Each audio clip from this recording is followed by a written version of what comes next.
What's up, y'all? How's it going? Ryan here again. Man, it's been a while. It's been a while simply because I have honestly not had the inclination to post it. The inclination to post anything. I remember on the onset I told myself I was going to be consistent with these videos. But anyways, it is what it is, right?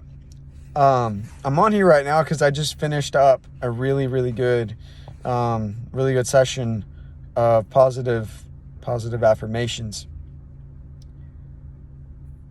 You guys let me know if you can relate to this.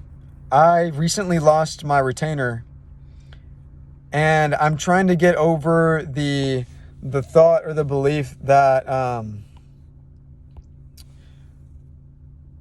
that has such a power over the way that I think.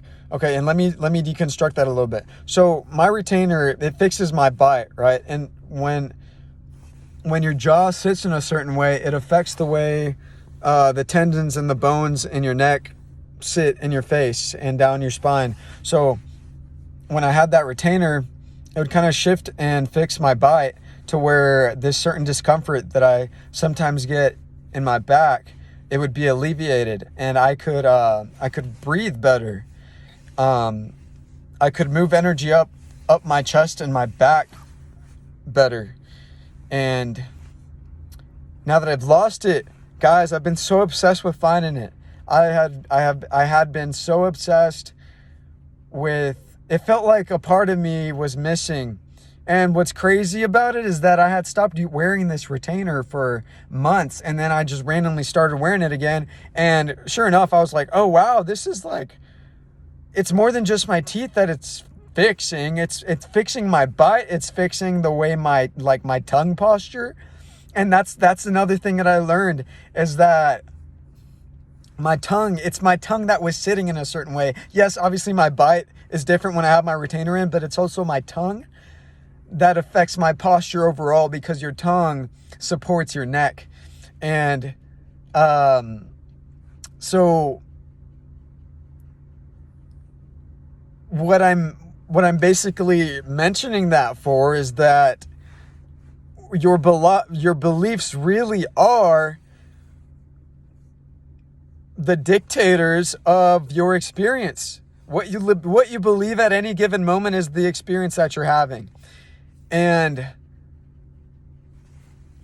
guys, I was like, I would get my mood into, I would be in this mood of like, I felt like all of the progress that I have and had made was kind of out the window, because it felt as though the retainer, like the retainer was associated with who I was when I had it, when I was wearing it, when I was putting it in my mouth. It shifted not just my teeth, but my mindset. But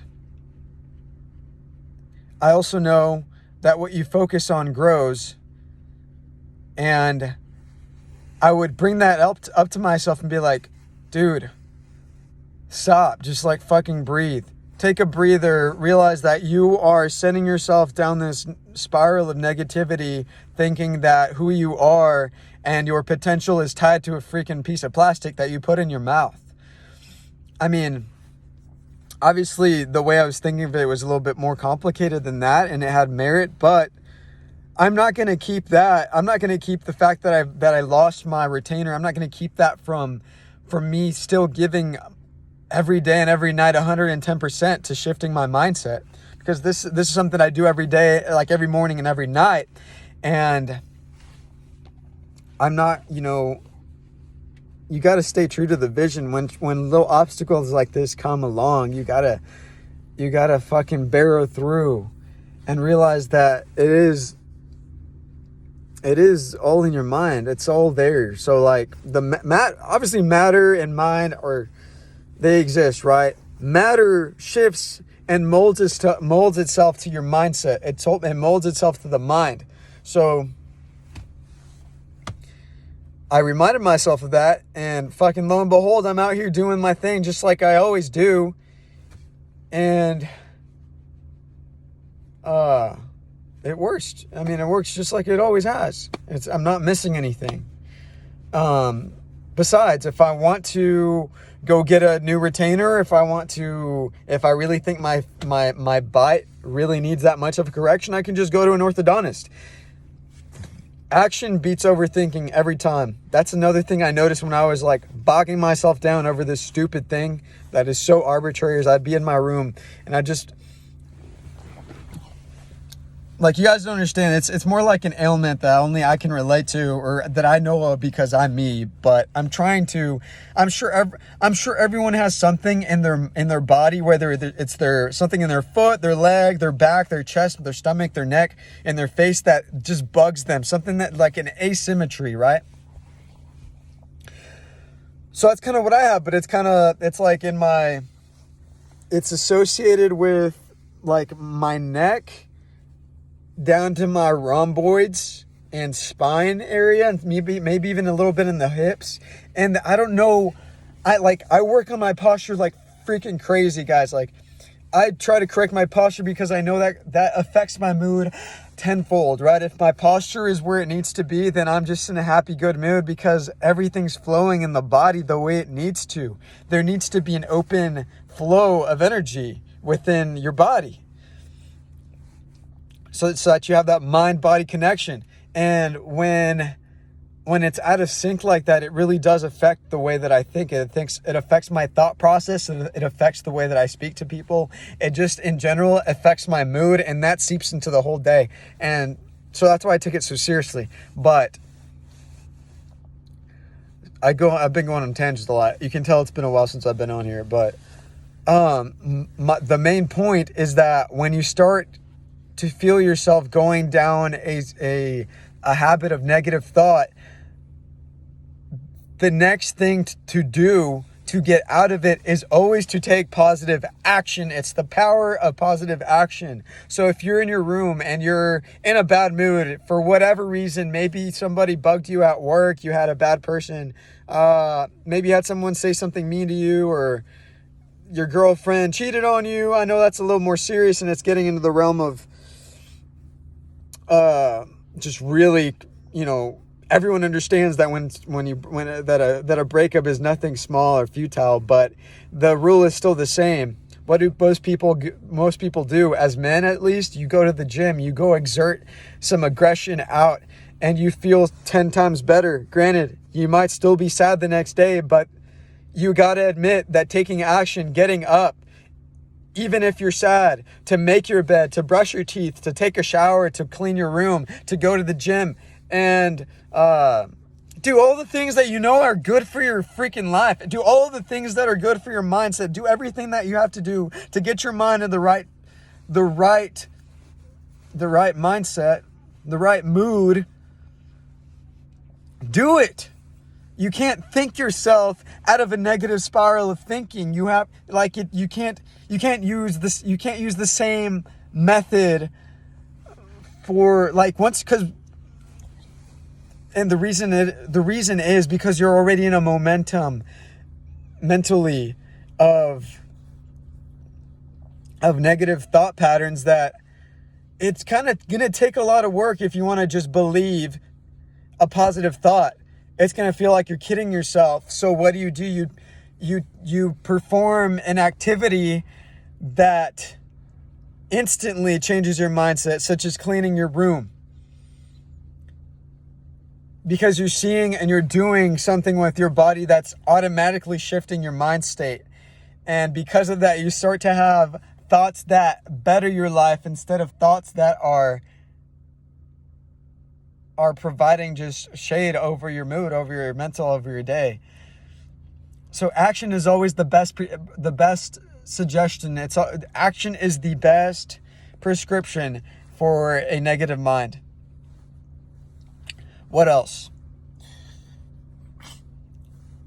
Guys, similar to that, and if any of you, I know I don't have too many people that watch me, but for anyone that does and is into this stuff of changing your mind, you know that the point is not to create a list of things that you have to do to be who you want to be. The trick is to be the person that performs, like be the person that you see your future being. And that starts in the mind, because it's the mind that controls your actions. A lot of times it's the other way around, but that's the subconscious working, is when you're performing actions that you're not consciously directing your mind or body to do. There's a beautiful prayer that's non-denominational, and you don't even have to believe in a certain religion. It's truly a great prayer. They call it the Napoleon Hill Gratitude Prayer, and I just recently started saying this like pretty often, not just every morning, not just in the mornings and not just at night, but anytime I need a quick mental pump. Just like you go to the gym and get a pump, this is a mental pump when I do this. And it goes like this: Lord, I ask not for more blessings, but for more wisdom with which to make better use of the blessings you gave me at birth, the privilege of controlling and directing my own mind to purposes of my choice. And how beautiful is that? How small and quaint is that? Like, fuck. When I read it, it truly penetrated my mind. Like I understood the logic of every single word and the way that you were supposed to say it in the text that I was reading. It's like, okay, if you believe in the law of attraction, you understand that you are blessed beyond belief, that it just takes believing it, convincing your mind of the blessings that you have to actually receive them. It's all around us. It takes believing something to make it real. Yes, I know. Yes. Okay, so with that being said, Lord, I ask not for more blessings. Why would you ask for more blessings if you have all of the blessings that you could ever think or ask for? The biggest blessing that we are given as human beings on this earth, with the consciousness that we have, is to be able to think up anything that we want and go after it full throttle. Guys, we have the power, not to say that it's easy all the time to exercise that power, but if you can acknowledge and believe that at any given moment you have the power to believe anything you want, then you can achieve anything you want.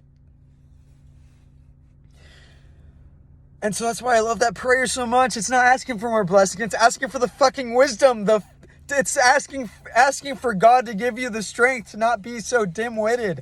It's asking God to give you the strength not to be so weak. The strength to see and acknowledge everything that you have, so that you can experience all of the blessing that you have, and through that, help others to do the same. That's what I'd like to do, is that through all of this that I do, all of my wants or any of my dreams, I think anyone's goal is to learn how to do it for themselves, so that they can then bless the people around them that they love, and possibly even create a business around it. That is, for me, the ultimate goal, is to make myself happy, come up with a system to achieve my dreams, and share that with others, share that with the world in any way that I can. And I just ask God to give me the wisdom to do it, the wisdom and the strength and the confidence and the self-discipline. Guys, you cannot achieve anything without self-discipline. You can have the best idea, but if you don't know how to discipline yourself, as in control your mind and not let others influence the way that you think, speak, or the things that you do, then you're already on the path. If you are a one-track mind and you know who you are, you know what you want, you know how to achieve it, and you actually go after it. So it's not just it's not having just the desire, it's having a plan, a well thought out plan, the willingness to change it if it isn't working. And thirdly, taking action. That's why I mention action as the best prescription for a negative mind. It takes you out of the whole spiral of negativity. It completely shifts your dimension to the one that's on the right path towards your dream.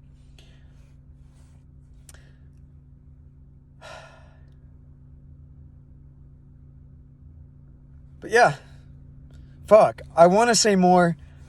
This is one of my longest videos for sure. I think we want to have had it at 15 minutes, but I just had so much to say, guys. I miss being on here. I want to get better at these videos. I really do. I realize now that I started this for a reason.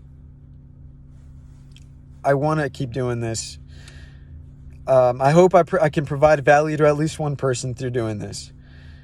I know I'm providing myself value, but if I can provide just one other person, that's already fulfilling the dream in and of itself. As I mentioned before, I want to learn how to bless my own life so that I can learn how to bless others as well.